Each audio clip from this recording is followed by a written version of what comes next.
Kaixo, mezu bat bidaltzen duzu. Nola jakin, jasotzaileak irakurri duela. Oso erraz, idatzi mezua, eta beheko izkin honetan 3 puntutxo daude. Klikatu eta eskatu irakur agiria.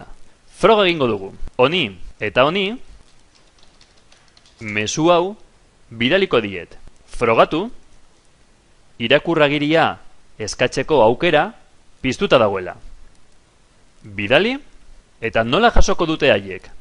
Jasotzaileek jasotzen dute mezua, irakurtzen dute mezua, eta mezu hau agertzen zaie.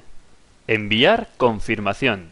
Baieztatzean, idatzi duenari mezu hau ailegatzen zaio.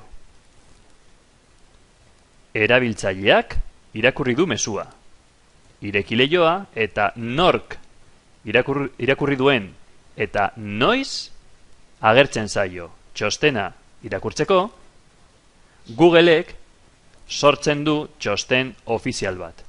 Honek esan nahi du bakarrik batak irakurri duela, baina 2 pertsona desberdinei bidali diegu, ezta? Bigarrena ere irakurtzean eta baieztatzean, bidaltzean irakurragiria, mezu berean orain esaten dit 2 erabiltzaileek irakurri dutela.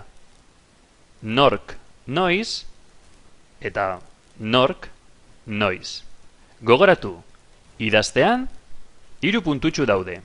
Mezu bakoitzean aktibatu irakur agiria eskatzeko. Zure Gmailen, zure korreoan aukera hau eskura ez baldin badago, eskaiozu zure administratzaileari jartzeko. Nola administratzailea sartzen da panel kontrolean. Aplicaciones de Google Suite. Ireki Gmail. Eta lehenengo atalean, configuración de usuarion,